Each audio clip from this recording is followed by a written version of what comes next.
Hello, everyone, and welcome to my channel for Eric Dawn Voices. I am Erica Dawn, and I'm so happy to be here with you all today for another student spotlight video.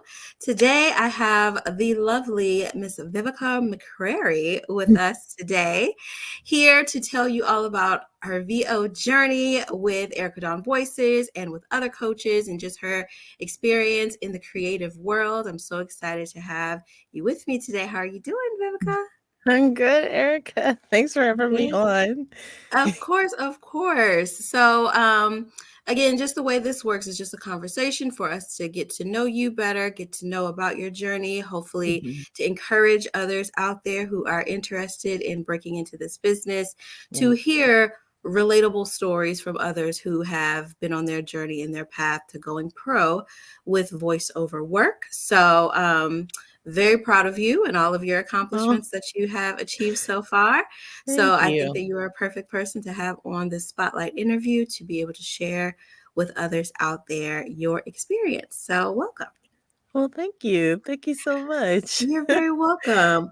All right, so just to start, we just do like a little icebreaker, get to know you type of thing. So Vivica, let us know what's a fun fact about you that most people may not know. Fun fact about me. Um, well, I guess most people will know this about me shortly after meeting me is that I'm a huge musical theater geek. I grew up a theater kid.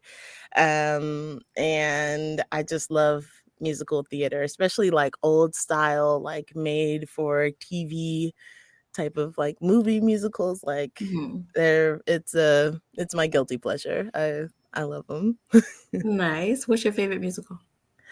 Oh, that's so hard. Top three.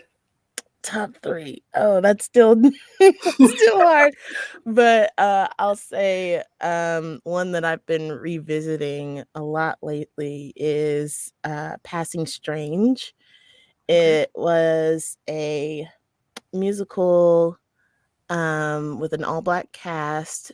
Um and it was like kind of led by a band, like kind of like a punk band, Mhm. with the main band leader named Stu. And so he's like leading us through this story about a black man growing up in the 70s, feeling kind of boxed in by his demographic in LA. Mm. Um, and, he wasn't black enough where he went. And then he was too black in other places. And so he decided to take himself and his art overseas. And so he was exploring like Berlin and Amsterdam and finding, liberation and being a black man in a European country and how it was so different than what was going on in LA at the time. And just like seeing him encounter different people and scenarios. And I don't want to spoil anything, but it's definitely something you have to watch. It's great. The music's great, the acting's great. It's hilarious. Like I highly recommend Passing Strange. Awesome. I'll have to Yeah. check that out for Yeah. sure. I'd have to say I don't think I've ever seen it. I know I've never seen it live on stage, but Mm. Carmen Jones is one of my absolute favorite movies of Yes. all time. Yes. Classic. I That's absolutely love up it. I'm there. obsessed with Dorothy Dandridge. Yes. So, I Icon. absolutely love that film. Yeah. It's definitely one of my fave films for sure. So let's talk more about your experience with musical theater. Did you grow up participating in plays and musical theater as a kid, or how did you first find your love for musical theater? Yeah. I actually just started as an audience member like everybody else. My mom was adamant that my sister and I get exposed to all different forms of art. And I always kept requesting that we go back to the theater. So we went to our local theaters, our children's theaters that would like put on little, matinees for the kids. And I was just in love. And so one day after the kids show, I went onto the stage and asked like, how do I join into this thing. Like, how did you all get here? And they're like, well, you can start by taking one of our classes. And so I was in every single class I could get my hands on, from acting to improv, just heavily involved in their programs. And then started performing in school, even throughout high school. I was acting, and then ended up auditioning for a um, career center, with our local arts high school. And so it allowed me to go half time to my, home school, original school, and then half time to this community program. And it was a black box theater career program. And I had to audition to get in. I got accepted, and I was a part of it for 2 years. And in there, I just learned more about the business and what it really took to make it as an actor. Mm, Like there's a whole business side to this thing, and absolutely. uh, but also it just kind of fanned the flames for me to solidify for myself that I was a creative person. Theater was always going to be a part of my life. Like I had to be involved. So that's kind of where I got started and went off to college and, excelled in that. And yeah, I mean, it's theater's just a part of my daily life now. It's great. Awesome. Did you Yeah. study theater in college? I did. I did. Well, through the high school program, it was specifically for acting, but I fell in love with more of everything that was going on backstage, scenic design and, set building and stage management. And there wasn't really a program track for those who had high interest in stage management. So between the um, lighting designer that was at the high school and myself, we kind of created a stage management program. Mhm. And then I ended up studying stage management in college. And so now I'm collegiately and professionally trained as a stage manager. And I enjoy it. It has its difficulties. You have to really Mhm. love it. I'm But sure. yeah, I'm it can be sure. stressful sometimes, but through the magic of theater, everything always turns out great. Cool. We're gonna Yeah. get all into that because I want to Yeah. hear some stories you got. Oh But God. you pretty much answered it. But talk a little bit more about how you began your creative career. So, of Yeah. course, studying as a kid, going to college. Once Mhm. you graduated, how was the trajectory of you breaking into the business? Was it easy for you, hard? Was it your focus? It wasn't as hard or it wasn't as easy as I thought it might be because I'm from Columbus, Ohio, and so our theater scene isn't massive, it's Mhm. nowhere near, you know, Chicago or New York, Right. in its, sphere. So I was like, oh, well, it's a small group. If I can just like kind of get in, then I'm set. But it was really hard to break in.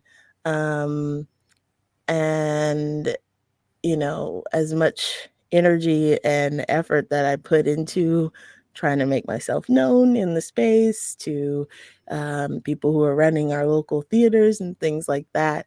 I think it's just harder to get into that space as a newer stage manager when the same people have been running the shows for years and years and years, and Mhm. they've been great. So I was getting a little discouraged by that, and, meanwhile, I have student loans to pay back and bills to pay, so it's like, Ah, I have to, like, kind of not derail, but, just find some other avenues for, stability, mm, and so, over the years, that kind of stage management kind of became a background thing, but, um, even while working a 9 to 5, I would still be asked to like do shows by people who did know me, Mhm. and get involved and do like summer camps and programs and all, things like that. And so I'm still kind of part-timing doing like some stage management gigs on the side. Mhm. Um and actually, uh after so many years, I broke into the local sphere of theaters during the pandemic, during their virtual season. And Mm. so I worked with them on 2 shows, maybe 3, 2 shows during the pandemic, and, it was great, like, it was so much fun, to finally be in that space and to work with people that I knew, people that I've seen, as I was coming up in, the theater world, and so that was a big moment for me, absolutely. Awesome. Cool. Yeah. Well, I definitely know what it's first of all, shout out to the Ohio girls out there. Hey, Um, yeah. but I do understand wholeheartedly about, us as creatives, Mhm. when they say what is the phrase that they say? Starving artists, that is like a real thing. It's And, a real we're thing. trying to break into the business, trying to get ourselves out there. We'll do Yeah. anything. I tell myself all the time, one of my biggest regrets was I had a really great job. It was an amazing job. I loved it. I was making great money, but I got one opportunity to teach dance, and that was Mm, like my dream. And that's what I mhm. really wanted to do. Yeah, And I left that job because I was like, I finally got it. I finally can right. do what I want to do. Oh my gosh. Yeah. And it turned out to be a complete scam. And Oh, I left this job that was paying me great, paying all my bills, paying everything to man. follow this dream and passion of mine. Yeah. And I practically begged them to take me back, and they wouldn't. I applied for years and years after to try to go Oh, back, and they're like, no. nope, Oh, Erica. nope. But Oh, it's no. okay because it all worked out, and that's It fine. did And work out. It did. it's all right. Like But I I'm feeling still, yeah, like I sympathize. yes, but I understand. Like Yeah. I'm Yeah. to a point now where the thought of going into an office or going and working, sitting in traffic, like Mhm. it just gives me the heebie-jeebies even think Mm. about it. Yeah. But unless it's something that I really specifically like, it has to be something that I love. Right. Otherwise, Yeah. I can't do Your it. passion But has to be there. yes, absolutely. And I also Mhm. understand from a creative aspect as a choreographer and you being a stage manager. So tell me a little bit about like a day in the life of a stage manager. So what does your job Hmm. entail from the creative aspect? So we know the actors that are on stage, we know them reading their scripts and things like that, but Right. what's your role? Tell the people more about how you operate everything and make it all come together. Yeah. So even before rehearsals start, before the cast is selected, stage managers gather with all of the production heads to uh, kind of get a plan going as far as how you're going to put the show on. So you want to be in contact with not only your producer, but your director, your lighting designer, your sound engineer, your costumes, music, if there's any choreographer, right? So we're trying to get all of those people on the same page about how we're going to make this thing go, who we're looking for to fill the roles. Any other like musicians or additional like stage hands or anything else that we might find is needs more hands on it, and once we've gotten to the place where auditions have come in, i um I normally oversee the auditions, making sure people have the correct paperwork put in. Yeah, making sure their resumes are in and they have all that they're, gonna need. and just kind of overseeing that.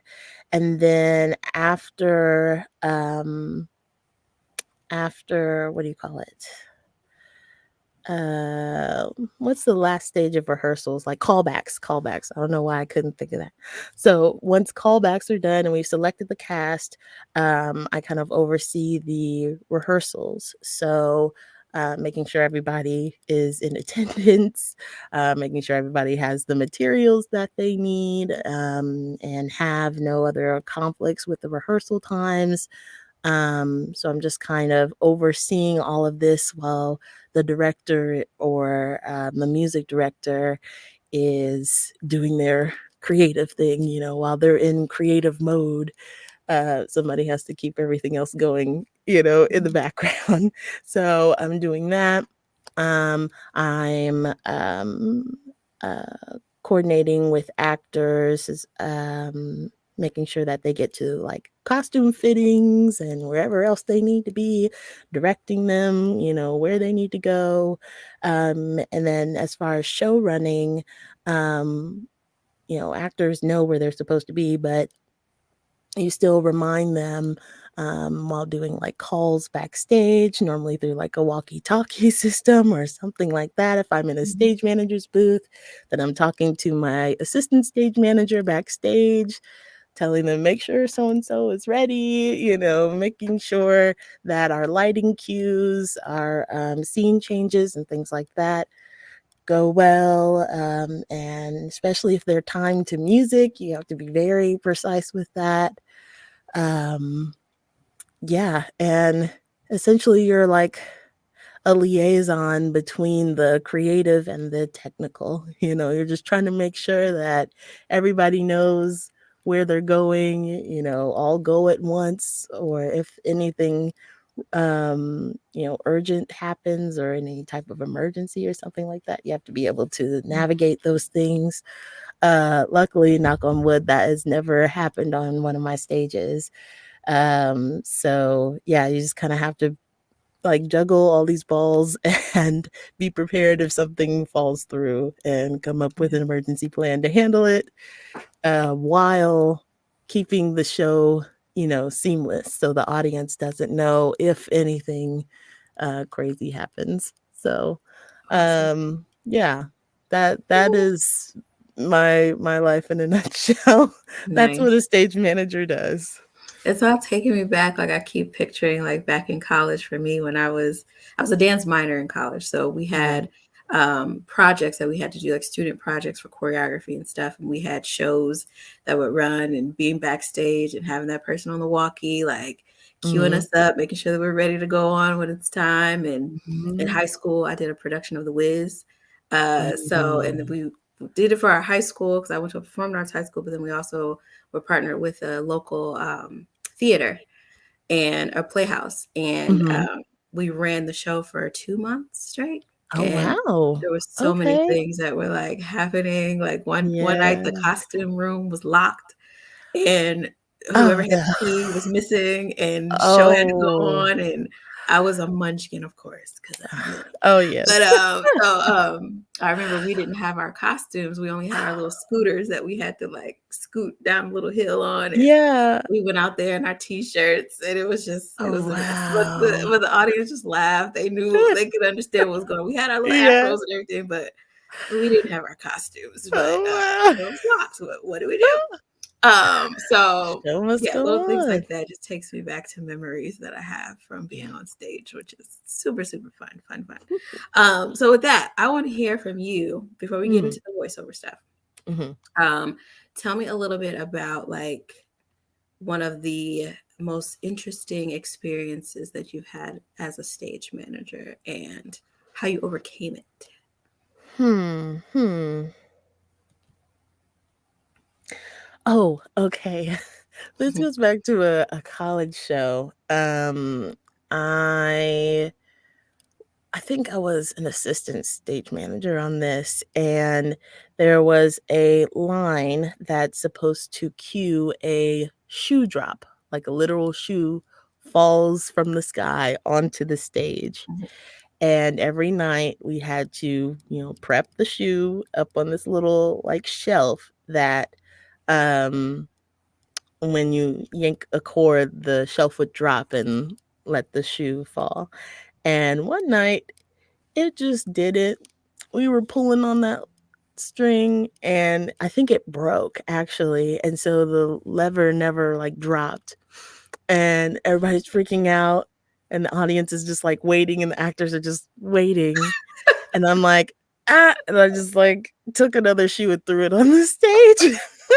Everyone's like, like, Oh, 'cause the that's actors are funny. looking up, and then you just see a shoe fly in from stage left. I remember that. Hilarious. Oh my god, and the audience just, like, cracked up. It added a whole 'nother level of, like, comedic timing to the whole thing, but, little did the audience know we're all freaking out because, like, that wasn't supposed to happen, but Oh, luckily, that's so we good. kept the other shoe off in the wings, so Things happen when you're live. Things happen. It's you just just what it don't is. I still know. remember too with the Wiz, the guy who was playing the Wiz. He had a robe like at the end, and he was supposed to take his robe off to like show his like emerald green Yeah, suit or whatever. And something happened with his costume then too. And he had the robe, and he had a line that was yeah, supposed to cue him to take off the robe, but he kept yeah. repeating the line, looking at us, and we just kept saying back our response, like, and he just kept saying, "Mm-mm, mm-mm." Like, I can't take this robe I off. can't Like, do it. mm-mm, I mm-mm. can't do it. So he's like looking at us to like say something different. We looking at Yeah. him like, what do you want us to do? Then finally Right? he just took it off. And he had on something crazy underneath. And we were just like, oh my Oh. God. Like all of us just kind of like Oh. screamed on stage. But things happen. It's so funny. It's like when you're in the moment, it's not funny. It makes you nervous and stuff, but afterwards you Yeah, can just laugh and just be like, hey, it is what it is. It's you life. can't help it, Nothing we can do yeah. about it. If But anything, that's it great. makes the show more entertaining because Yeah. often the audience doesn't fully know, especially if it's a comedic show, if something Mhm. else has happened, Yeah, they're just like, "Oh, it's all a part of the bit." Meanwhile, we're like, "What are we exactly. gonna do?" in the Yep, back. yep. Nobody will know you. But I always tell my dancers this too. Nobody will know you messed up unless you show them you messed up or tell them you messed up. exactly. So just That's keep dancing. huge. They Yeah. will not know. If you forget the choreography, turn it into a solo. They will Right, they not don't know that know. that's not part of the show. So just keep going. So yeah, that's great. That's Yeah. awesome. All right, so let's get into some voiceover stuff. So, what initially piqued your interest in getting involved in voiceover work? Oh, man. Well, I'll say when I was a kid, I used to watch a lot of cartoons like many children do. But I always wondered who are the voices of these characters? I know little Timmy isn't actually little Timmy, like I guess maybe I was just a really analytical kid because I'm like, I'm enjoying the show, but also who is that? And so when I found out that voice acting was a thing, like there's actually people on the other side of these characters that I loved, I was researching to find out who they were, and one was Cree Summers, and I love Cree. I love everything she's done. I love A Different World, like Mhm. everything she's ever done. And so I was like, "Oh, well, people are doing this. People who look like me, are out Mhm. here, bringing life to these characters." And so I was always really intrigued by that. And then um, my dad, who ran a pest control business, used to run ads with our local radio stations for his business. And I remember the day he brought my sister and I into a studio to record. And man, like nobody could tell me anything. I thought I was just Wow. like that girl because I'm like in the mic, like, "Do, do, do," and like it was Mic so check, much one, fun. two. Turn I me up a want minute. to me, me, me, me. But oh my goodness, I had so much fun. And so every time that he had an ad, I begged him to let me come in and record something. And so I had like a whole like episodic thing with his Oh, with his ads. And that's so that awesome. really sparked my love for it. But it wasn't until after college that I realized voiceover was something that I could do. You know, people have told me all my life that they really liked my voice. It was very calming. They could listen to me read, whatever. I remember in high school, there was a teacher who would just like let me read the book, just whatever we were studying. He Yeah. always had me come up and read to the class. And I'm like, I don't want to pay attention today. Can I just sit in the back? And he's like, no, come up and read this book. Just read. And then he would like go and sit down and listen. I'm like, oh, okay. Well, so this is a thing. Somebody really likes my voice. And um, once I decided that I was going to be serious about voiceover, I reached out to more local radio stations and did like little bumper spots for our local jazz station Nice. and for my mother's business as well.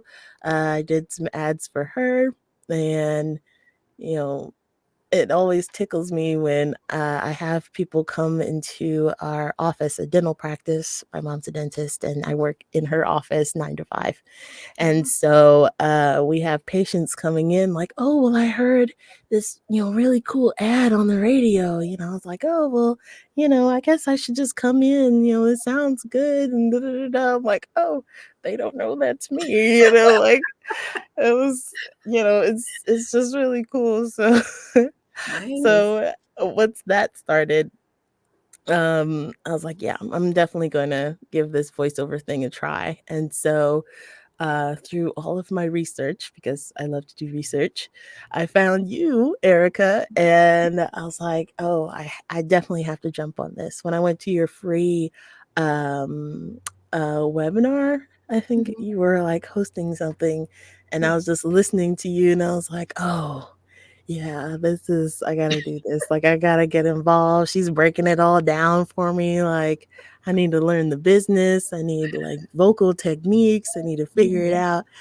And yeah, so when I jumped on this program, I was like, yeah, this it made it, you know, clearer for me, made it more real, practical. Mhm. Like, oh, I could just follow these steps and build these strengths and do what I've been dreaming about, all these Mhm. years. So, Yes, I yes. remember when you're welcome. I remember when you sent me, this was right after the webinar, you had sent me a couple samples of your radio spots. And I was Yeah. like, oh, this girl's got talent. Like, yeah, Oh, like you definitely yeah. can go places with your voice. So it all makes sense now. You talking about how you, when you were a kid, you had great practice and great people to practice with. So, like, Yeah. my parents own a business, and I actually wrote a script and am going to be doing some commercials for them now. But I Okay. never thought like as a young kid to like do that for them. I never even thought Mm, about that. So until now. But even with you talking about like watching cartoons and hearing the voices, like the thing that piqued, I used to have a really huge crush on Jonathan Taylor Thomas growing up. yes, of course. And and The Lion King is my absolute favorite movie. Yes. And I recognized his voice. I said, hold up, that sounds like my That's man my boo. King. And I said, but wait, he's Simba. How he get his voice in the cartoon? And I was like, oh, that's a thing. So I think that was the light bulb for me. Jonathan Yeah. Taylor Thomas as Simba. And I was like, Hmm. okay, I can do this too. And Right. then like I said, I sing, so I wanted to be a singer too. And then I'm thinking, like, I didn't know Jonathan Taylor Thomas could sing, but turns out it wasn't him singing, it was That's a Jason whole Weaver nother singing. So boy. it's like Yes. all these different areas and different people doing different things. And like I tell Yeah. people all the time, like most people don't who aren't interested in it don't realize that there's voices behind, like they see the person skipping down the sidewalk with the daisies in the medicine commercial, they think that Hmm. that's that person's voice, they just associate who they see with what they hear, but it's Right. two different people that are hired for two different roles Yeah. on a budget, one budget to fit all these different actors and different Yes. players. Somebody had to write the script, somebody got to voice the script, somebody got to act it out on camera. So Hmm. a lot of people don't realize all of that goes into productions and things like that. So Right. It's You very have involved. Yes, very much. Yeah. And even with your stage management, you have a different appreciation for production and just how it all flows together. And you see all Yeah. the different pieces and parts that come together to make the magic that we use to entertain people. Yeah. So be sure to stay tuned to my channel for part 2 of my interview with Vivica. Have any of your skills from your business or from your stage management experience translated over into your voice acting and how so?